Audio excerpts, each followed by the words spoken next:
আসসালামু আলাইকুম সুপ্রিয় শিক্ষার্থীরা, কেমন আছো তোমরা? আশা করছি ভালো আছো, সুস্থ আছো, নিরাপদে আছো। তোমাদের পরিবারের সকলেই নিশ্চয়ই ভালো আছে। আমিও ভালো আছি। আমি রুমানা আক্তার, প্রভাষক হিসাব বিজ্ঞান বিভাগ, ঢাকা কলেজ, ঢাকা। আমার আজকের অনলাইন ক্লাসে তোমাদেরকে স্বাগত জানাচ্ছি।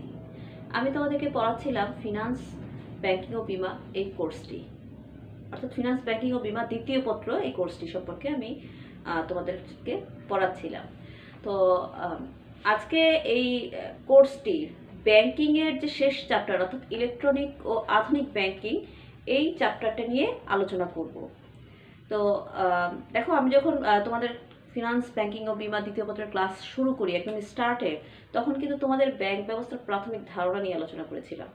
তো তখন থেকে কিন্তু আমরা কি দেখেছি যে ব্যাংকিং যে বিষয়টা, এটা কিন্তু ধীরে ধীরে এই আধুনিকতম সময় পর্যন্ত এসেছে।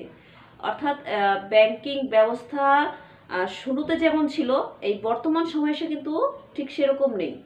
মানুষ আরও অনেক সুবিধা সম্বলিত প্রযুক্তি নির্ভর ব্যাংকিং সেবা এখন পেয়ে থাকে। তো এই যে আধুনিক ব্যাংকিংয়ের কথা আমি বলছি, যে আধুনিক ব্যাংকিংয়ের অন্যতম একটি অনুষঙ্গ হলো ইলেকট্রনিক ব্যাংকিং। তো এই ইলেকট্রনিক ব্যাংকিং কিন্তু শুরু হয়েছে আসলে খুব বেশি দিন আগে না, দ্বিতীয় বিশ্বযুদ্ধের প্রায় 10 বছর পরে এর আসলে প্রারম্ভ হয়। 1961 সালে এই নিউ ইয়র্কে প্রথম হস্তান্তরযোগ্য আমানতি সনদ প্রদানের মাধ্যমে এই ইলেকট্রনিক ব্যবস্থার প্রচলন ঘটে। অর্থাৎ ইলেকট্রনিক ব্যাংকিংয়ের যে সেবা, সেই সেবা ব্যবস্থার প্রচলন ঘটে। পরবর্তীতে 1969 সালে মার্কিন যুক্তরাষ্ট্র এবং জাপান, তারা কিন্তু টাকা উত্তোলন যন্ত্র স্থাপন করে, যেটার সাথে আবার তাদের যে মেইন কম্পিউটার রয়েছে, অর্থাৎ তাদের ব্যাংকের যে মেইন কম্পিউটার রয়েছে, যেখানে সহজে অর্থ স্থানান্তর হচ্ছে, যেটা লিপিবদ্ধ হয়, রেকর্ড হয়, এই সংযোগটি কিন্তু ছিল না। তো পরবর্তীতে দেখা গেছে 1972 সালে আসলে লয়েডস ব্যাংক প্রথম এই স্বয়ংক্রিয় অর্থ উত্তোলন যন্ত্র স্থাপন করে, যার সাথে তাদের ব্যাংকের যে কম্পিউটার, তার যোগাযোগ ছিল। তো এভাবেই কিন্তু ধীরে ধীরে আসলে আমরা এই আধুনিক ব্যাংকিং ব্যবস্থার জগতে প্রবেশ করেছি। তো আমার এখনকার আলোচ্য বিষয় কি? আলোচ্য বিষয় হচ্ছে ই ব্যাংকিং বা ইলেকট্রনিক ব্যাংকিং।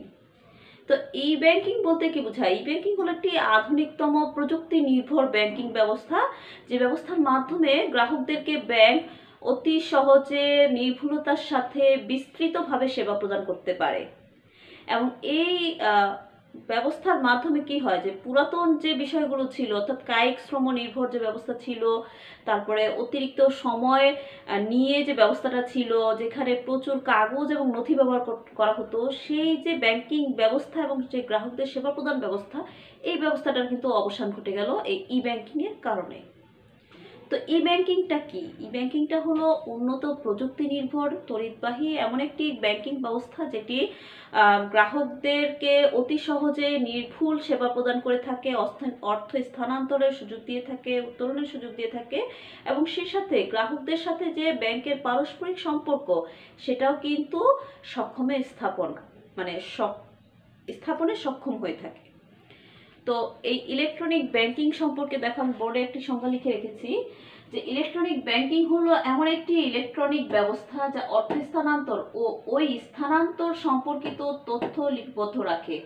অর্থাৎ যখন একটা ব্যাংক তার গ্রাহককে ইলেকট্রনিক পদ্ধতিতে অর্থ স্থানান্তরের সুযোগ দিচ্ছে, তখন সেখানে যে ট্রানজ্যাকশনটি, লেনদেনটি সংঘটিত হচ্ছে, সেই লেনদেনের ডেবিট এবং ক্রেডিট সংক্রান্ত যতগুলো তথ্য রয়েছে, সেগুলো কিন্তু ব্যাংক ওই একই পদ্ধতিতে, অর্থাৎ ইলেকট্রনিক পদ্ধতিতেই কিন্তু লিপিবদ্ধ রাখছে। এছাড়া যে শুধুই অর্থ স্থানান্তর হয় তা না, যেমন ধরো বিল জমা দেওয়া, বিভিন্ন গ্যাস বিল, পানির বিল বা অন্য কোনো বিল জমা দেওয়া, এই কাজগুলো কিন্তু ইলেকট্রনিক উপায়ে করতে পারছে, মানুষ ঘরে বসেই করছে। আগে যেমন নগদ বহন করতো, এখন কি করছে? পকেটে একটা প্লাস্টিকের কার্ড নিয়ে ঘুরছে, যেখানে বুথ আছে, গ্রাহকের ব্যাংকের বুথ যেখানে আছে, সেখানে কিন্তু সে ওই কার্ডটি ব্যবহার করে অর্থ উত্তোলন করতে পারছে। তার মানে নগদ এবং ড্রাফট ব্যবহারের প্রয়োজন পড়ছে না। তো বিষয়টা এরকমই, যে প্রত্যেকটা মানুষকেই কিন্তু এখন আর ব্যাংকে গিয়ে লম্বা সময় লাইনে দাঁড়িয়ে থেকে ব্যাংকিং সেবা গ্রহণ করা লাগছে না। সে তার সব ধরনের যে জমা, উত্তোলন, বা পরিশোধ ইত্যাদি কার্যক্রমগুলো কিন্তু এই ইলেকট্রনিক ব্যবস্থার মাধ্যমে করছে। ঘরে বসে এক ব্যাংকের অ্যাপস ব্যবহারের মাধ্যমে, মোবাইল ব্যাংকিংয়ের মাধ্যমে, বিকাশ, রকেট, আরও নগদ, আরও অনেক ধরনের সেবা রয়েছে, ডেবিট কার্ড, ক্রেডিট কার্ড ইত্যাদি, এই সবের মাধ্যমে কিন্তু তারা তাদের লেনদেনগুলোকে খুব সহজে এবং নির্ভুলতার সাথে কিন্তু সম্পাদন করতে পারছে। এবং এই তথ্যগুলো সম্পর্কে যখন গ্রাহক ব্যাংক থেকে জানতে চাচ্ছে, তখন কিন্তু ব্যাংক তাদের মানে গ্রাহকের সংগঠিত লেনদেন সম্পর্কে যে তথ্য, সেটাও কিন্তু অতি দ্রুততার সাথে গ্রাহককে পৌঁছে দিচ্ছে। তো এটাই ছিল আসলে ইলেকট্রনিক ব্যাংকিং বা ই ব্যাংকিং। এখন দেখো ইলেকট্রনিক ব্যাংকিংয়ের গুরুত্ব। তো এই যে আমি এতক্ষণ ধরে ইলেকট্রনিক ব্যাংকিং বলছি, এর গুরুত্বটা কি? এর গুরুত্ব কিন্তু অপরিসীম।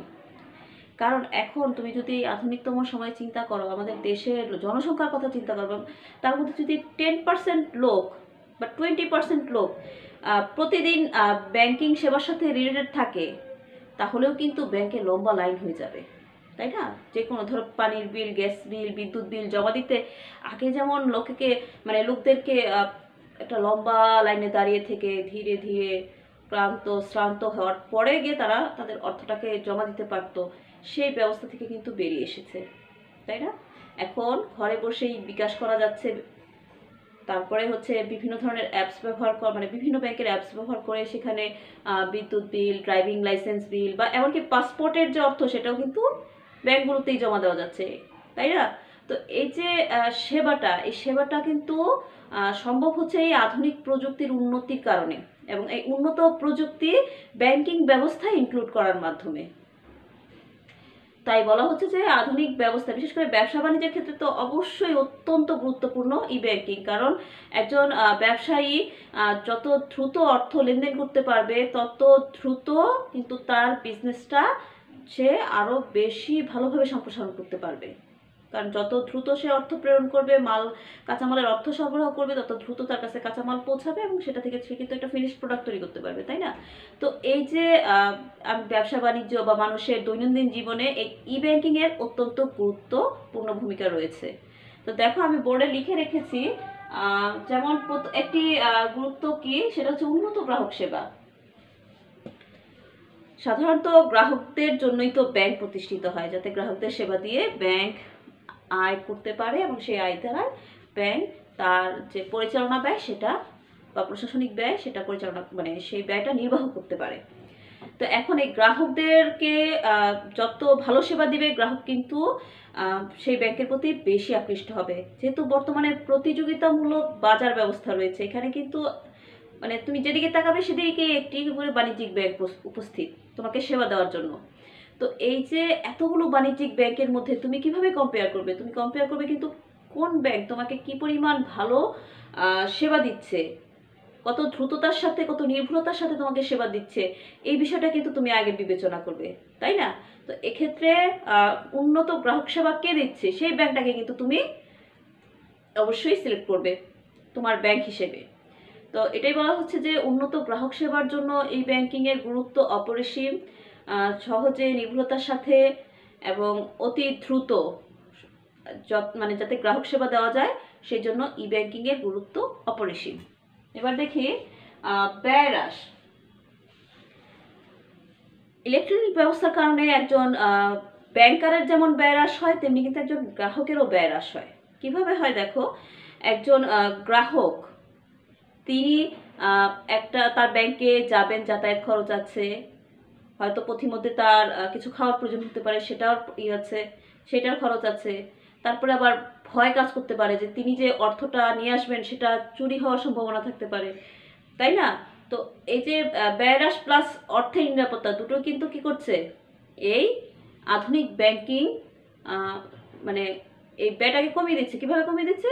যে ঘরে বসে সে মোবাইলের মাধ্যমে ব্যাংকিং কাজটা করতে পারছে, ফলে তার কিন্তু বাইরে গিয়ে যাতায়াতের যে খরচটা, সেই খরচটা কিন্তু সাশ্রয় হচ্ছে।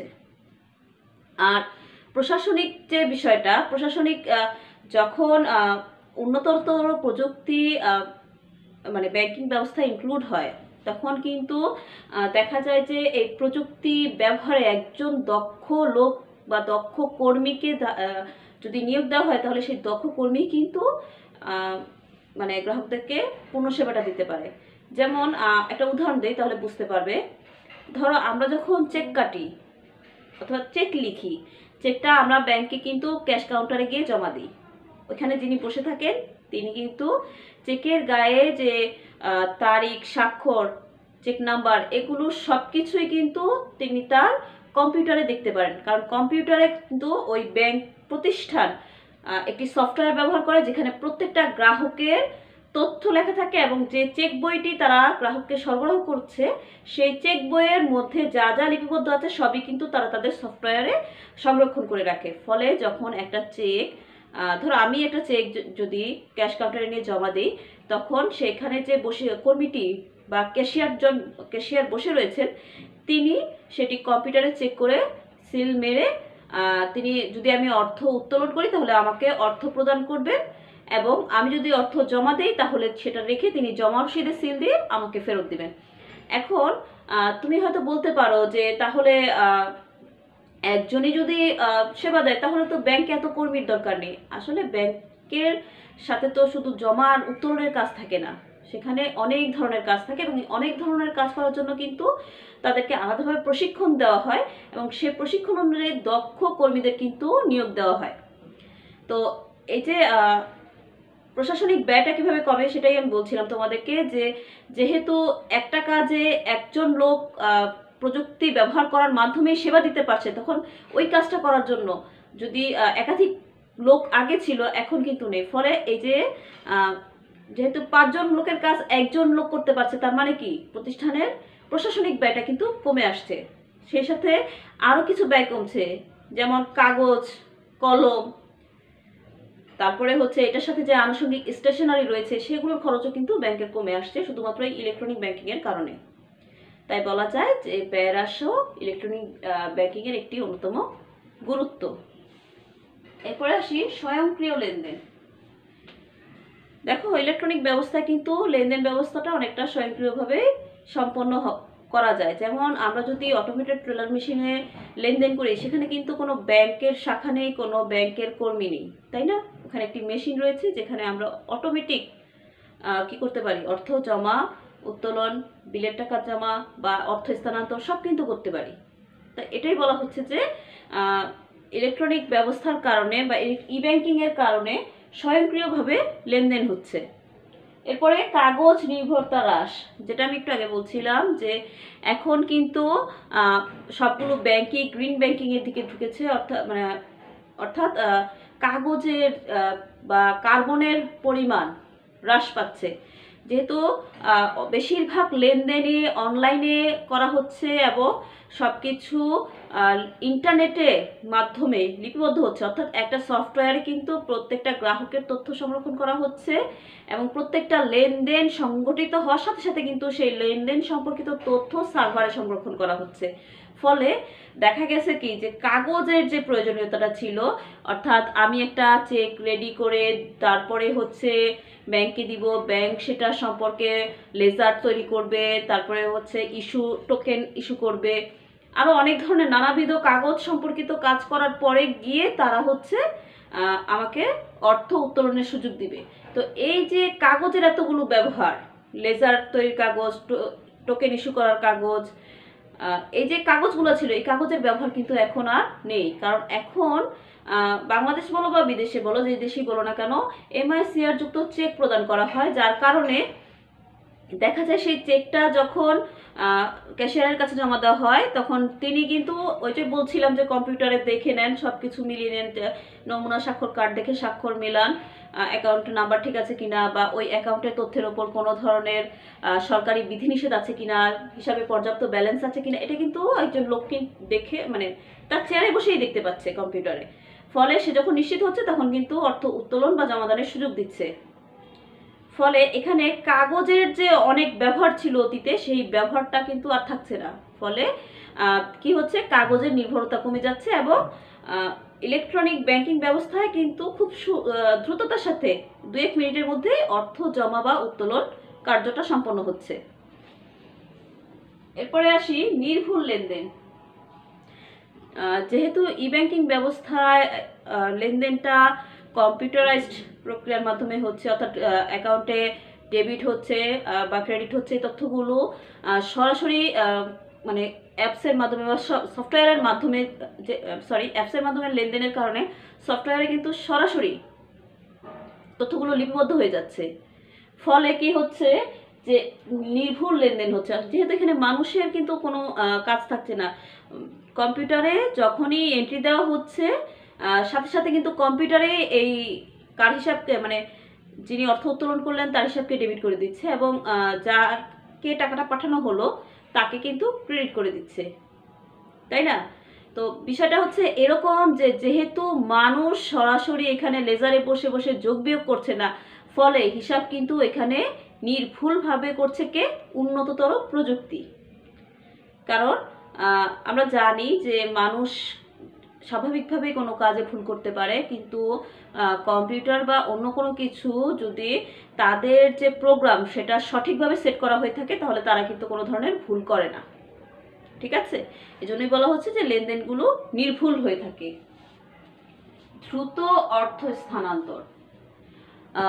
ই ব্যাংকিং এর আরেকটি গুরুত্ব হলো যে দ্রুত অর্থ স্থানান্তর করা যায়। যেমন তুমি ঘরে বসেই কিন্তু ইএফটি করতে পারবে, অর্থাৎ ইলেকট্রনিক ফান্ড ট্রান্সফার করতে পারবে তোমার যাকে অর্থ প্রেরণের প্রয়োজন তাকে, অথবা তুমি যদি বাইরে গিয়ে করতে চাও তাহলে যে কোনো এটিএম বুথে গিয়েও কিন্তু তুমি অর্থ স্থানান্তর করতে পারবে। তার মানে তুমি যখনই অর্থটা স্থানান্তর করছো সেটা কিন্তু সাথে সাথেই পেয়ে যাচ্ছে। আবার তুমি যদি কাউকে বিকাশ করো, যেমন এখন যদি দাঁড়িয়ে তুমি অন্য কোনো লোকের অর্থ বিকাশ করো, দেখবে যে সে কিন্তু তাৎক্ষণিকভাবে অর্থটা পেয়ে যাচ্ছে। সেটার জন্য তোমাকে 1 ঘন্টা বা 2 ঘন্টা বা 1 দিন অপেক্ষা করতে হচ্ছে না।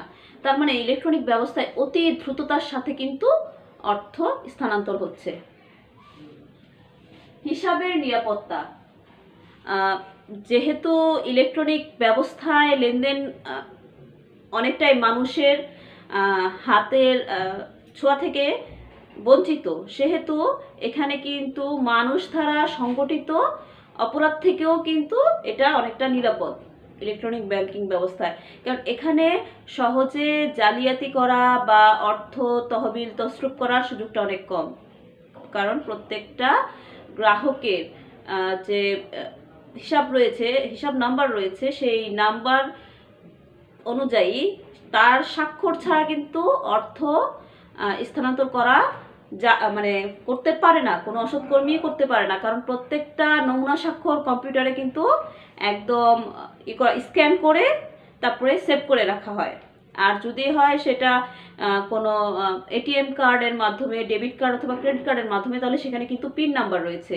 আবার ধরো যদি বিকাশের মাধ্যমেও করে বা নগদের মাধ্যমে করে বা রকেটের মাধ্যমে করে, সেখানেও কিন্তু পিন নাম্বার রয়েছে, যেগুলো গোপন কোড, গ্রাহকের গোপন কোড। এগুলো ছাড়া কিন্তু লেনদেন করা যায় না। তোমরা প্রায়ই দেখবে যে টিভিতে এখন অ্যাড দিচ্ছে, বিশেষ করে বিকাশের, যে কেউ যদি কল করে তাহলে কল কেটে দিন, তাই না? আমার মনে হয় এই করোনাকালীন সময় এই অ্যাডটা আমাদের প্রত্যেকটা ছাত্রই দেখেছে। তো এই যে এটা হচ্ছে কি, এই পিন নাম্বারটা হচ্ছে গ্রাহকের নিরাপত্তার মানে প্রতীক। এখানে পিন নাম্বারটা অন্য কেউ যদি জেনে যায় তাহলে কিন্তু গ্রাহকের হিসাবটা কি হয়ে গেল, মানে তালাবিহীন সিন্দুক হয়ে গেল। সেজন্য এই পিন নাম্বারটা অত্যন্ত গোপনীয় কোড, যেটা শুধুমাত্র গ্রাহক জানবে, এবং এ কারণেই গ্রাহকের বাইরে অন্য কেউ তার হিসাবের অর্থ স্থানান্তর বা চুরি করতে পারবে না, বা জালিয়াতি করে সেটা উত্তোলন করতে পারবে না। এখন তোমাদের মনে কোশ্চেন আসতে পারে, তাহলে ম্যাডাম আমরা যে প্রায় পত্রপত্রিকায় দেখি যে তার অ্যাকাউন্ট থেকে এত কোটি টাকা পাচার হয়েছে, চুরি হয়েছে বা তছরূপ হয়েছে, এগুলো আসলে সাধারণ মানুষের কাজ না, ঠিক আছে? এটা এক্সট্রা অর্ডিনারি কিছু মানুষ থাকে যারা তাদের ব্রেনটাকে বিপদগামী করে এই সকল কাজ করে থাকে, এবং তারা এগুলো অনেক রিসার্চ করে বের করে। কিন্তু তুমি যদি সাধারণভাবে চিন্তা করে দেখো যে সাধারণ আমাদের বাংলাদেশে যে এতগুলো ব্যাংক রয়েছে, সবগুলো ব্যাংক থেকে কিন্তু এই ধরনের নিউজ আসে না, তাই না? কারণ প্রত্যেকটা ব্যাংকই গ্রাহকদের হিসাবের নিরাপত্তা দেওয়া, তাদের গোপনীয়তা রক্ষা করাটাও কিন্তু ব্যাংক ব্যবস্থার একটি মূলনীতি, যেটা আমি তোমাদের আগে পড়িয়েছি। সেজন্য ইলেকট্রনিক ব্যাংক ব্যবস্থায় অর্থের নিরাপত্তাও কিন্তু অত্যন্ত বেশি, যদি না তুমি নিজেই নিজের পিনকোড অন্য কাউকে জানিয়ে দাও। যখনই অন্য কাউকে জানিয়ে দিলে তখনই কিন্তু তোমার হিসাবের নিরাপত্তাটা এখানে লঙ্ঘিত হয়ে যাবে। এরপরে আসি গোপনীয়তা।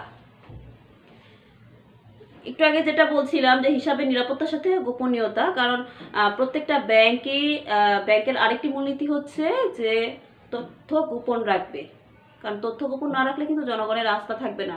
তো ইলেকট্রনিক ব্যাংক ব্যবস্থায় কি, ইলেকট্রনিক ব্যাংক ব্যবস্থাও কিন্তু একই রকম, প্রত্যেকটা তথ্য গোপন রাখা হয় এবং সেই তথ্যগুলো সাধারণত এমনভাবে সার্ভারে রাখা হয় যাতে অন্য কোনো ব্যক্তি সেখানে ঢুকে মানে তথ্যগুলো সম্পর্কে কোনো ধরনের জ্ঞান লাভ না করতে পারে। সাধারণত দেখা যায় ব্যাংকগুলো শুধুমাত্র কেন্দ্রীয় ব্যাংকের কাছে এবং আদালতের নির্দেশে হয়তো গ্রাহকের তথ্য জানাতে এখানে আসলে হয়, তথ্য জানাতে প্রস্তুত হয়, অন্য কোনো ভাবে কিন্তু গ্রাহকের তথ্য তারা জানায় না। তো ইলেকট্রনিক ব্যাংক ব্যবস্থাতেও কিন্তু গ্রাহকের তথ্য তারা সুরক্ষিতই রাখে এবং গ্রাহকের যখন প্রয়োজন হয়, যদি কোনো তথ্য গ্রাহক নিজেও হারিয়ে ফেলে তারপরেও দেখা যায় সে যদি ব্যাংকের কাছে যায় তাহলে ব্যাংকের কাছে কিন্তু সেই তথ্যগুলো সংরক্ষিত থাকে এবং সেই তথ্যগুলো তাকে আবার প্রদান করা হয়। তো এ ছিল আমাদের গুরুত্ব। আরেকটি গুরুত্ব দেখো, দ্রুত তথ্য প্রাপ্তি। দ্রুত তথ্য প্রাপ্তি বিষয়টা হচ্ছে এরকম যে আমাদের প্রত্যেকেরই দেখা যায় কখনো না কখনো ব্যাংকে লেনদেনের তথ্য জানার প্রয়োজন হয়। যেমন আমি আমার কথা বলতে পারি, আমার যখন ট্যাক্সের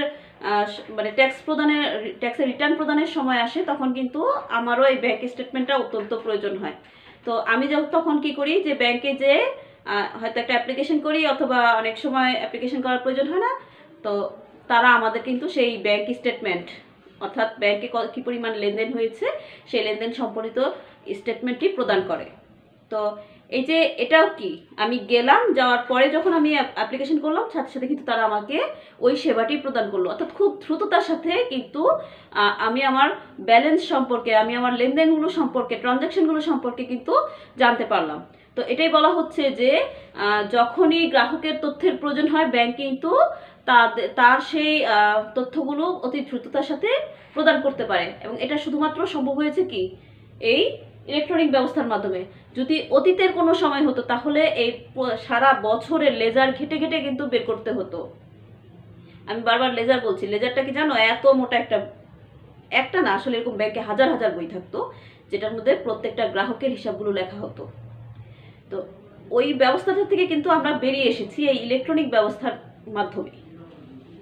তো এবার আসি ব্যাংক কর্তৃক গ্রাহক সেবায় আধুনিক প্রযুক্তি।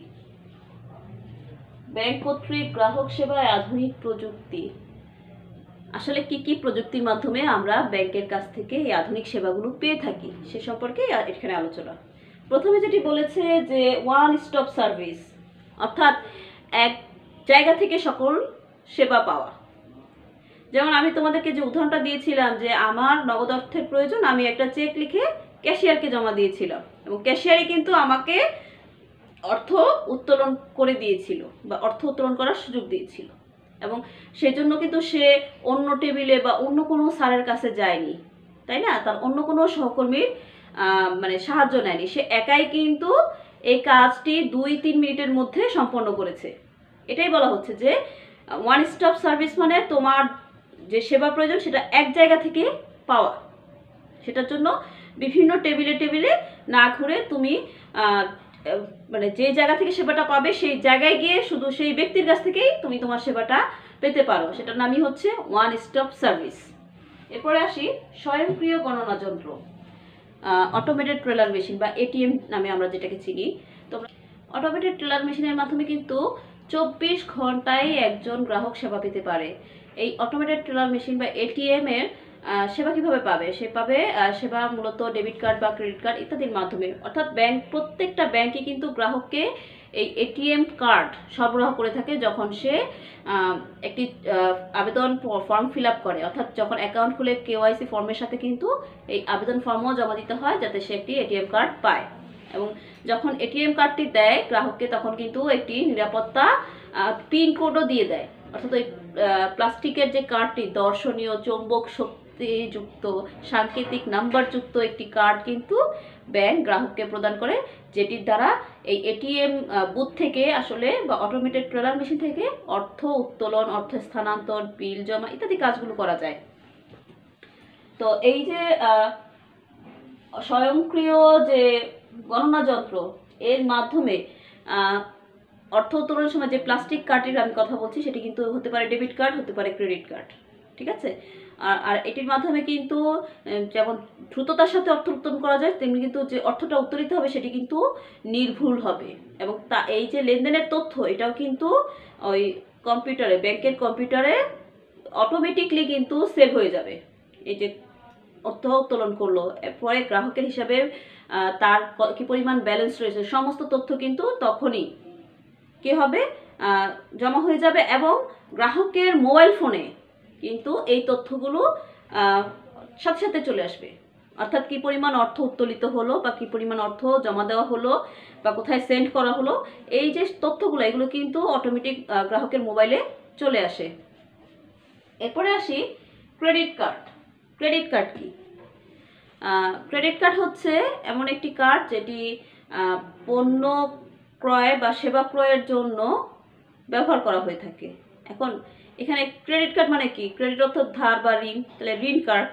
তাহলে এটা কাদের দেওয়া হয়? এটা দেওয়া হয় সাধারণত ব্যাংকগুলো চেষ্টা করে মর্যাদাবান বা আর্থিকভাবে সামর্থ্যবান লোকদেরকে সরবরাহ করার, এবং তাদেরকে একটি লিমিট দেওয়া হয়, যেটাকে ক্রেডিট লিমিট বলা হয়, যে এই লিমিটের মধ্যে থেকে তাদেরকে খরচ করতে হবে, বা এর লিমিটের ঊর্ধ্বে মানে যাওয়া যাবে না। আমরা কি বলি যে সাধারণত চলতি হিসাবের বিপরীতে জমাতিরিক্ত ঋণ দেওয়া হয়। ক্রেডিট কার্ডটা সাধারণত দেওয়া হয় তাদের যারা সামর্থ্যবান বা মর্যাদাবান ব্যক্তি। তো ক্রেডিট কার্ডের মাধ্যমে যখন লেনদেনটি হয়, সেই লেনদেনের তথ্যটি কিন্তু ডাইরেক্ট সেই ইস্যুকারী যে প্রতিষ্ঠান রয়েছে, ইস্যুকারী যে ব্যাংক রয়েছে, তার কম্পিউটারের সফটওয়্যারে লিপিবদ্ধ হয়ে যায়। বলা হয়ে থাকে যে এই ক্রেডিট কার্ড সাধারণত ক্রয়ের জন্য প্রদান করা হয়, অর্থাৎ একজন গ্রাহককে প্রদান করা হয়, গ্রাহক যেন তার যে প্রয়োজনীয় যে প্রতিষ্ঠানগুলো থেকে কেনাকাটা করবে, সেখানে সে অতি দ্রুততার সাথে অর্থ স্থানান্তর করতে পারে, সেজন্যই মূলত এই ক্রেডিট কার্ড ইস্যু করা হয়। এবং এই ক্রেডিট কার্ডেও কিন্তু একটি পিন কোড থাকে, এবং ক্রেডিট কার্ডটি কিন্তু অবশ্যই বৈদ্যুতিক মানে চুম্বক শক্তি সম্পন্ন, এবং এখানেও কিন্তু সাংকেতিক নাম্বার থাকে। এরপরে আসি ডেবিট কার্ড। ক্রেডিট কার্ডের সাথে ডেবিট কার্ডের অমিলটা কোথায়? ক্রেডিট কার্ডের সাথে ডেবিট কার্ডের অমিলটা হচ্ছে যে ডেবিট কার্ডটি তখনই গ্রাহককে ইস্যু করা হয় যখন মানে গ্রাহকের হিসাবে পর্যাপ্ত ব্যালেন্স থাকে।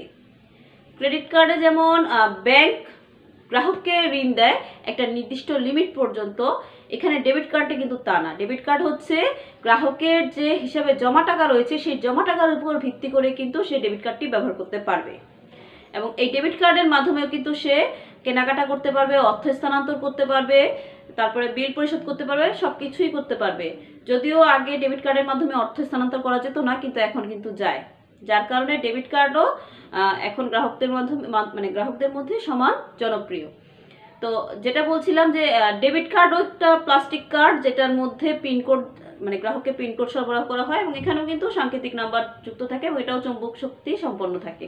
অর্থাৎ ডেবিট কার্ড এবং ক্রেডিট কার্ডের যেটা বললাম শুরুতে, অমিল হচ্ছে একটাই, যে ক্রেডিট কার্ড ব্যাংক গ্রাহককে ঋণ দেয়, গ্রাহকের হিসেবে টাকা না থাকলেও গ্রাহক এই ক্রেডিট কার্ড ব্যবহার করে কি ক্রয় করতে পারবে, সে পণ্য বা সেবা যেখান থেকে যে দোকানগুলো থেকে ক্রয় করা যায়, বা ক্রেডিট কার্ড সেবা সম্বলিত যে দোকানগুলো রয়েছে, সেই দোকানগুলো থেকে কিন্তু এই ক্রেডিট কার্ড দিয়ে পণ্য ক্রয় করতে পারবে। আর ডেবিট কার্ড কি? ডেবিট কার্ড হচ্ছে যিনি গ্রাহক, তার অ্যাকাউন্টে পর্যাপ্ত ব্যালেন্স থাকতে হবে, তাহলেই সে ডেবিট কার্ডটি ব্যবহার করতে পারবে। এখানে ক্রেডিট বা ধারের কোনো বিষয় নেই, এটা সম্পূর্ণই গ্রাহকের অ্যাকাউন্টে জমাকৃত অর্থের উপর নির্ভর করে সে পণ্য ক্রয় করতে পারবে, বা অর্থ স্থানান্তর করতে পারবে, বা বিল পরিশোধ করতে পারবে। অর্থাৎ এই ব্যাংকিং ব্যবস্থা যে সুবিধাগুলো পাওয়া যায়, সেই সুবিধাগুলো সে ডেবিট কার্ড থেকেও লাভ করতে পারবে। এরপরে আসি অনলাইন ব্যাংকিং। দেখো, আমাদের বর্তমানে যে ব্যাংকিং ব্যবস্থা পুরোটাই তো অনলাইন ব্যাংকিং, তাই না? অনলাইন ব্যাংকিং, ইন্টারনেট ব্যাংকিং আমরা যাই বলি না কেন, সবটাই কিন্তু অনলাইন ব্যাংকিং। তবে এখানে স্পেসিফিক যে বিষয়টি বলা হয়েছে অনলাইন ব্যাংকিংয়ের, সেটি হচ্ছে যে শাখা ব্যাংকিং কার্যক্রম। যেমন আগে কি হতো, যে ব্যাংকে অ্যাকাউন্ট খুলেছো সেই ব্যাংকে গিয়েই তোমাকে চেক জমা দিয়ে তোমার অর্থ উত্তোলন করতে হতো। আর বর্তমানে কিন্তু তুমি যদি ঢাকার কোনো অ্যাকাউন্টে মানে ঢাকার কোনো ব্যাংকে অ্যাকাউন্ট খোলো, তুমি কিন্তু সেই বান্দরবানের সেই ব্যাংকের কোনো শাখা থেকে অর্থ উত্তোলন করতে পারবে। এটা কীভাবে সম্ভব? এটা এই অনলাইন ব্যাংকিং ব্যবস্থার কারণে সম্ভব।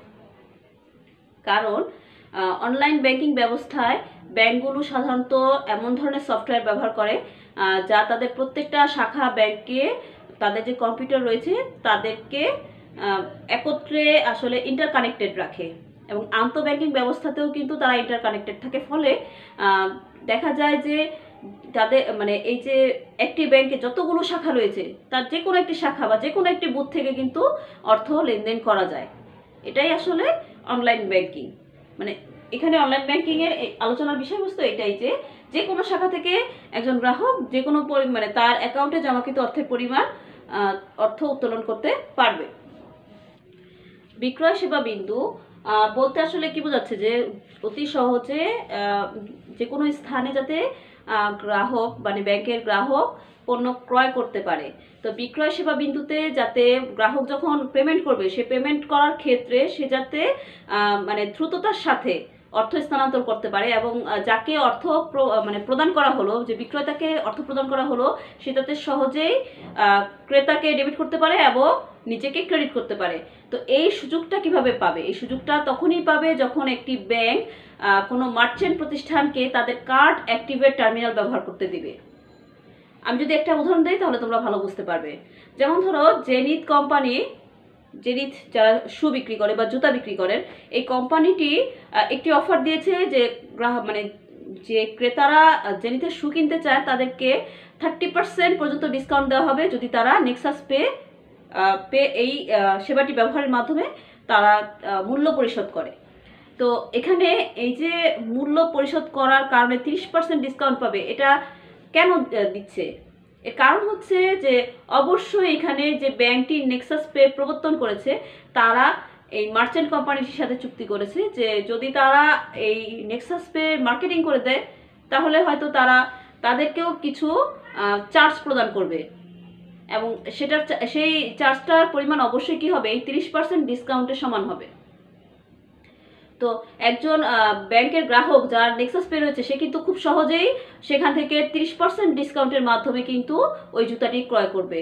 এবং এক্ষেত্রে যেহেতু নেক্সাস পে কোম্পানি মানে নেক্সাস পের যে প্রতিষ্ঠানটি রয়েছে বা যে ব্যাংকটি এই নেক্সাস পেটি চালু করেছে, সে কিন্তু এই জেনিথকে কি করেছে, জেনিথকে তাদের কার্ড অ্যাক্টিভেট টার্মিনাল ব্যবহার করার সুযোগ দিয়েছে। ফলে যখন গ্রাহক নেক্সাস পের মাধ্যমে যখন গ্রাহক বা ক্রেতা যিনি জুতা ক্রয় করছেন তিনি নেক্সাস পের মাধ্যমে পেমেন্ট করছেন, সাথে সাথে কিন্তু ব্যাংক কি করছে, ব্যাংক ওই নেক্সাস পের মাধ্যমে প্রদত্ত তথ্যটি দ্বারা গ্রাহককে বা ক্রেতাকে ডেবিট করছে এবং যিনি বিক্রেতা তাকে কিন্তু ক্রেডিট করে দিচ্ছে।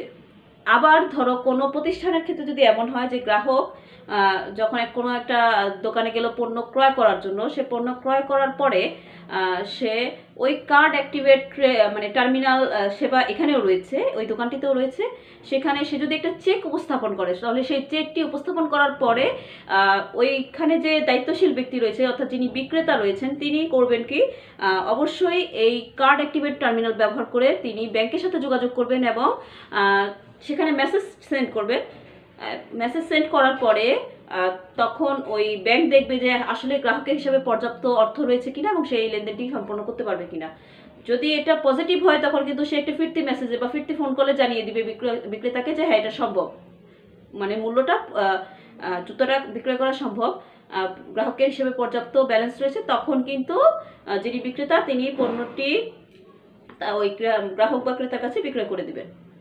ঠিক আছে, মানে এখানে বিষয়টা কি, বিক্রয় সেবা বিন্দু হচ্ছে যখন অর্থের লেনদেন হচ্ছে তখন সাথে সাথে ব্যাংক জানতে পারছে যে তার যে গ্রাহক পণ্য ক্রয় করতে যাচ্ছেন সে কি পরিমাণ মূল্য দিতে যাচ্ছে এবং সেই অ্যামাউন্ট তার অ্যাকাউন্টে আছে কিনা, এবং যদি থাকে তাহলে সে বিক্রেতাকে সেই তথ্য সাথে সাথে জানিয়ে দিচ্ছে এবং বিক্রেতাকে ক্রেডিট করছে, ক্রেতাকে ডেবিট করে দিচ্ছে যদি এখানে লেনদেনটি সম্পন্ন হয়।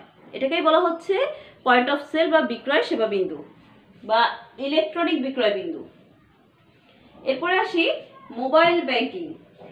মোবাইল ব্যাংকিংটা সম্পর্কে আসলে আমার থেকে মনে হয় তোমরাই ভালো জানো, কারণ প্রত্যেকটা মানুষই এখন যারা ব্যাংকিংয়ের সাথে জড়িত তারা কিন্তু খুব সহজে লেনদেন করতে পারে মোবাইলের মাধ্যমে, এবং সেজন্য কিন্তু কোনো ব্যাংকে বা কোনো শাখায় বা কোনো বুথে যাওয়ার প্রয়োজন হয় না, ঘরে বসেই করতে পারে এই ব্যাংকিংটা। শুধুমাত্র বিভিন্ন ব্যাংকের অ্যাপস ডাউনলোড করার মাধ্যমে করতে পারে, বা তাদের ওয়েবসাইটে গিয়ে কম্পিউটার বা ইন্টারনেট ব্যবহার করে তাদের ওয়েবসাইটে গিয়ে কিন্তু সহজে অর্থ স্থানান্তর, বিল পরিশোধ বা মানে আর্থিক লেনদেন সংক্রান্ত যত ধরনের কাজ আছে সব কিছুই করা যায় এই ব্যাংকিংয়ের মাধ্যমে, মোবাইল ব্যাংকিংয়ের মাধ্যমে। অর্থাৎ একটা তারবিহীন যে ব্যাংকিং ব্যবস্থা সেটাই কিন্তু আসলে মোবাইল ব্যাংকিং। আমার কথা নিশ্চয়ই বুঝতে পারছো। যেমন তুমি মোবাইলেই কিন্তু অর্থ বিকাশ করছো, রকেটে মানে অর্থ প্রেরণ করছো বা নগদে অর্থ প্রেরণ করছো বা রিসিভ করছো, সব কিন্তু এই মোবাইলের মাধ্যমেই হয়ে যাচ্ছে। সেজন্য কিন্তু তোমার কম্পিউটার নিয়ে বাসায় বসে থাকতে হচ্ছে না, বা সাথে কম্পিউটার নিয়ে বা ল্যাপটপ নিয়ে ঘুরতে হচ্ছে না। তোমার পকেটে একটা ফোন থাকলেই হলো, এবং সেটা অবশ্যই আধুনিক বা স্মার্টফোন হতে হবে। সেটা থাকলে তুমি যে কোনো উপায়েই হোক তুমি কিন্তু ব্যাংকিং করতে পারবে। সেটা অ্যাপসের মাধ্যমে হতে পারে, বা সেটা যে বিভিন্ন ধরনের ব্যাংকের যে সেবাগুলো, মোবাইল ব্যাংকিং যে সেবাগুলো রয়েছে সেই সেবাগুলো মাধ্যমেও হতে পারে। তো এই জন্যই বলা হচ্ছে যে মোবাইল ব্যাংকিংটা আধুনিক ব্যাংকিংয়ের কিন্তু একটা গুরুত্বপূর্ণ অনুষঙ্গ, যেটা আমরা গ্রাহকরা খুব মানে অনেক বেশি মাত্রায় যে সেবাটা আমরা গ্রহণ করি সেটাই কিন্তু মোবাইল ব্যাংকিং বর্তমান সময়ে। এরপরে আসি স্বয়ংক্রিয় নিকাশ ঘর সেবা। স্বয়ংক্রিয় নিকাশ ঘর সেবা বা অটোমেটেড যে নিকাশ ঘর সেবাটা রয়েছে, ক্লিয়ারিং হাউস ACH যে সেবাটা রয়েছে, এটা আসলে ধরো বিভিন্ন প্রতিষ্ঠান মিলে একটা ACH সোসাইটি করে তোলে, এবং এখানে যে এই বিভিন্ন প্রতিষ্ঠানগুলোর মধ্যে যে দেনা পাওনা সৃষ্টি হয় সেই দেনা পাওনাগুলো নিষ্পত্তির জন্য কিন্তু এই অটোমেটেড ক্লিয়ারিং হাউসটি প্রতিষ্ঠা করা হয়। আর তোমরা যদি কেন্দ্রীয় ব্যাংকের অধীনেরটা যেতে চাও সেটা কিন্তু আলাদা বিষয়, ঠিক আছে। আমি যেটা পড়াচ্ছি স্বয়ংক্রিয় নিকাশ ঘর সেবা, এটা হচ্ছে প্রতিষ্ঠান ভিত্তিক যে স্বয়ংক্রিয় নিকাশ ঘর সেবাটা রয়েছে সেটা, যে এখানে বিভিন্ন বড় বড় ধরনের প্রতিষ্ঠানগুলো তাদের যে কর্মীদের বেতন দেয়, বা সরকার যদি কোনো মানে ক্ষেত্রে অনেক লোককে একসাথে অর্থ প্রেরণের সিদ্ধান্ত নেয়, সেসব ক্ষেত্রে কিন্তু এই স্বয়ংক্রিয় নিকাশ ঘর সেবাটি ব্যবহার করা হয়, ঠিক আছে। অর্থাৎ যেমন ধরো একটা বড় প্রতিষ্ঠান, সে তার বিভিন্ন লেভেলের কর্মচারীদের বা কর্মকর্তাদের যে বেতন দিবে, সেজন্য সে একটাই মানে রেকর্ড রাখলো, একটা রেকর্ডের মাধ্যমে সে বারবার এই ক্লিয়ারিং সেবাটা ব্যবহারের মাধ্যমে সে তার কর্মচারীদের কর্মকর্তাদের বেতনটা প্রদান করলো। তো এটাই আসলে মানে স্বয়ংক্রিয় নিকাশ ঘর সেবা। এখানে শুধু যে একটা প্রতিষ্ঠানই ব্যবহার করছে তা কিন্তু না, এখানে কিন্তু অনেকগুলো প্রতিষ্ঠান যে পারস্পরিক যে দেনাপাওনার সৃষ্টি হচ্ছে সেই দেনাপাওনাগুলোকেও কিন্তু নিষ্পত্তি করতে পারছে। অর্থাৎ এখানে একের অধিক প্রতিষ্ঠান বা ব্যক্তি মিলে সাধারণত সেবাটা পেয়ে থাকে এই স্বয়ংক্রিয় নিকাশ ঘরের মাধ্যমে। Home banking. হোম ব্যাংকিংটা কি? হোম ব্যাংকিং যে ঘরে বসে যে ব্যাংকিংটা করা, যে ঘরে বসে EFT করা, ঘরে বসেই বিল পরিশোধ করা, ঘরে বসেই তোমার আদার্স যে ব্যাংকিং কার্যক্রম রয়েছে, ব্যালেন্স জানা, মানে বা ফোনে ফ্লেক্সি লোড করা, মানে ঘরে বসেই তোমার ব্যাংকিং যত সুবিধা আছে সব ভোগ করাটাই হচ্ছে হোম ব্যাংকিং। এবং এটা কিভাবে সম্ভব? এটা সম্ভব হতে পারে তোমার কম্পিউটারের মাধ্যমে, তুমি যদি ব্যাংকের ওয়েবসাইটে গিয়ে একটা করা, আরেকটা হচ্ছে পারে মোবাইলে অ্যাপসের মাধ্যমে করা। অর্থাৎ তুমি যে কোনো ওয়েতেই করতে পারো। এখন তুমি হয়তো তোমার মনে কোশ্চেন আসতে পারে, তাহলে মোবাইল ব্যাংকিং আর হোম ব্যাংকিং এর মধ্যে পার্থক্যটা কি? মোবাইল ব্যাংকিং মোবাইল নির্ভর, হোম ব্যাংকিং এ কি মোবাইলেও চালানো যাবে, ল্যাপটপও চালানো যাবে, ঠিক আছে। মানে বিষয়টা এরকম যে হোমে বসে যে ব্যাংকিং কাজটা করা যায় সেটাই হচ্ছে হোম ব্যাংকিং। এবং এখানে এটাও কিন্তু একটা ইলেকট্রনিক সেবা, কারণ হোমে বসে তো আর তুমি এমনি এমনি করতে পারবে না, তাই না? তোমাকে অবশ্যই ব্যাংকের প্রদত্ত সেবার সাথে মিলেই করতে হবে। ব্যাংক যে তোমাকে ব্যাংকিং সেবা প্রদান করছে সেই সেবার সাথে তোমাকে কানেক্টেড হয়ে সেই সেবাটাকে গ্রহণ করতে হবে। তো এটাই হচ্ছে হোম ব্যাংকিং। এবার আসি SWIFT মানে Swift, the social worldwide inter banking financial telecommunication. গত ক্লাসে এটার অ্যাব্রিভিয়েশনটা আমি বলিনি, তবে এখন বলে দিলাম। আমি আবার বলছি, the social worldwide interbanking financial telecommunication বা interbank financial telecommunication। তো এই সুইফটটাও কিন্তু একটা ইলেকট্রনিক সেবা, যেটা হয়তো আমরা সাধারণ জনগণ ভোগ করি না, কিন্তু যে আন্তর্জাতিক বাণিজ্যের ক্ষেত্রে যে প্রতিষ্ঠানগুলো রয়েছে বা দেশীয় যে বাণিজ্যের ক্ষেত্রে যে প্রতিষ্ঠানগুলো রয়েছে, যখনই একটা এলসি হয় বা বিদেশে ফান্ড ট্রান্সফারের প্রয়োজন পড়ে, তখনই কিন্তু এই সুইফটটাকে খুব প্রয়োজনীয় মনে করা হয়। এটা কিন্তু অত্যন্ত জনপ্রিয় একটি মাধ্যম বর্তমানে অর্থ স্থানান্তরের ক্ষেত্রে, বিশেষ করে বিদেশে অর্থ স্থানান্তরের ক্ষেত্রে। এবং এই যে সুইফট, এটা কিন্তু প্রথমে 1973 সালে ইউরোপ এবং উত্তর আমেরিকার বড় বড় ব্যাংকগুলো মিলে বা প্রতিষ্ঠানগুলো মিলে গড়ে তুলেছিল, যাদের ব্যবসায় কার্য মানে এই যে বৈদেশে যে বা বিদেশে যে অর্থ স্থানান্তর, এই স্থানান্তর কাজটাকে সহজ করার জন্য, যাতে অতি দ্রুততার সাথে নির্ভুলভাবে এবং কোনো ধরনের জটিলতা ছাড়া অর্থ স্থানান্তর করা যায়, বা কোনো ধরনের জটিলতার সৃষ্টি হলে যাতে সেটার সাথে সাথে সমাধান করা যায়, সে লক্ষ্যেই কিন্তু এই সুইফটটাকে প্রতিষ্ঠা করা হয়েছিল। এবং এই সুইফটটা প্রতিষ্ঠার পরে দেখা গেছে যে এটা যেমন প্রথম যখন ইউরোপ আমেরিকার মধ্যে হলো, তারা কিন্তু খুব সুফল পেয়েছে এবং তাদেরকে দেখে কিন্তু পরবর্তীতে এটি বিভিন্ন অঞ্চলে ছড়িয়ে পড়েছে এবং আমাদের দেশেও কিন্তু সুইফটের মাধ্যমেই অনেক লেনদেন কার্য সম্পাদন হয় এবং এই সুইফটের কিন্তু অপব্যবহারও হয়। তো এই অপব্যবহারটা কিন্তু কম হয়, কিন্তু যে বৈদেশিক বাণিজ্যে অর্থ স্থানান্তরের ক্ষেত্রে সুইফটের গুরুত্ব অপরিসীম। আসলে এটা ইলেকট্রনিক একটা ব্যাংকিং ব্যবস্থা, যেটার মাধ্যমে আমরা অনেক ভালো ভালো সেবা পেয়ে থাকি। তো এখানে না আরো অনেক কিছু আছে যে ব্যাংক কর্তৃক যেটা আমাদের কাছে যে ইলেকট্রনিক সেবাগুলো পৌঁছে দেওয়া হয়েছে। তো এখন আমরা পড়ব ইলেকট্রনিক ব্যাংকিং ব্যবস্থায় গ্রাহকের তথ্য সংরক্ষণ ও গোপনীয়তা।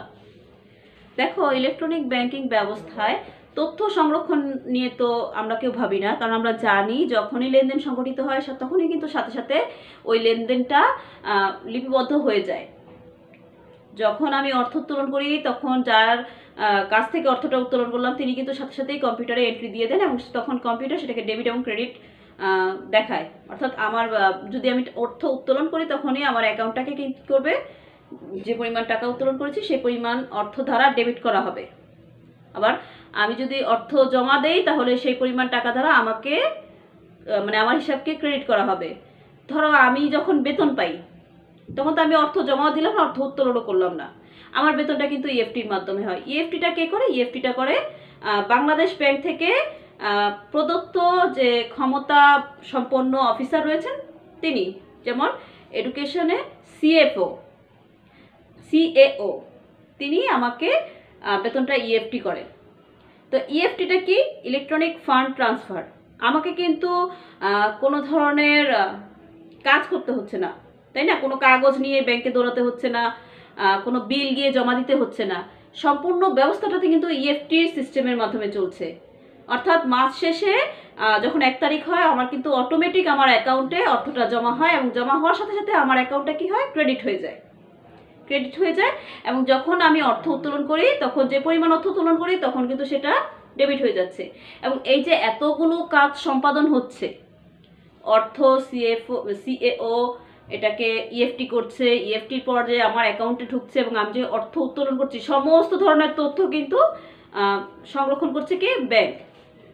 এই ব্যাংক তার যে সার্ভার রয়েছে সেই সার্ভারে এই তথ্যগুলো সংরক্ষণ করছে, প্লাস কেন্দ্রীয় ব্যাংকও কিন্তু এই তথ্যগুলো সংরক্ষণ করছে। কিভাবে করছে? কেন্দ্রীয় ব্যাংকের যখন প্রয়োজন হচ্ছে, তখন এই ব্যাংকগুলোর সার্ভার থেকে প্রয়োজনীয় তথ্য আবার কেন্দ্রীয় ব্যাংকের সার্ভারে কি করা হচ্ছে? সংরক্ষণ করা হচ্ছে। অর্থাৎ একটা গ্রাহকের অতীত লেনদেনের তথ্য, বর্তমান লেনদেনের তথ্য, সব ধরনের তথ্যই কিন্তু সার্ভারে লিপিবদ্ধ করা হচ্ছে। এছাড়া আমরা যে এমআইসিআর চেকটা দিই, সেই চেকটা দেওয়ার পরে ধরো কোনো কারণে যদি অমর্যাদাকৃত হয়, সেই চেকটাও কিন্তু ব্যাংক এখন সংগ্রহ করে। যদিও আগে ব্যাংক সেই চেক ফেরত দিত, কিন্তু এখন সেটা সংগ্রহ করে এবং মাস শেষে কিন্তু সেই সংগ্রহিত চেকগুলো, যেগুলো অমর্যাদাকৃত হয়েছে সেই চেকগুলো এবং যেগুলো অমর্যাদাকৃত হয়নি সেই চেকগুলোর একটা বিবরণী কিন্তু তারা তৈরি করে। এবং দেখা গেছে যে যতদিন পর্যন্ত অমর্যাদাকৃত চেকটি মানে চেকটির তো অবশ্যই দুটি পক্ষ আছে, তারা ব্যাংকের সাথে নেগোসিয়েশন করছে, ততদিন পর্যন্ত তারা সংগ্রহ করে। সাধারণত এটি 90 দিন পর্যন্ত ব্যাংক সংগ্রহ করে থাকে। এরপর এটিকে নষ্ট করে ফেলা হয়। তবে এর জন্য কিন্তু আবার একটা ইমেজ রাখা হয়, মানে যেই চেকটি অমর্যাদাকৃত হয়েছে সেটির ইমেজ রাখা হয়। আবার যদি সব অমর্যাদাকৃত নাও হয় সেই চেকেরও ইমেজ রাখা হয় এবং এটা দীর্ঘদিন সংরক্ষণ করা যায়। যুক্তরাষ্ট্রে এটি প্রায় 7 বছর পর্যন্ত সংরক্ষণ করে। অর্থাৎ একজন গ্রাহকের যে লেনদেন সম্পর্কিত তথ্য এগুলো ব্যাংকে সংরক্ষিত অবস্থায় থাকে এবং কোনো কারণে ধরো যদি ব্যাংক আগুন লেগে গেল, ঠিক আছে, তার ওখানে রাখা সার্ভার পুড়ে নষ্ট হয়ে গেল, তার যে কম্পিউটার সেটা নষ্ট হয়ে গেল, তাহলে কি তথ্যগুলো নষ্ট হয়ে গেল? তথ্যগুলো কি হারিয়ে গেল? আসলে কিন্তু তা নয়।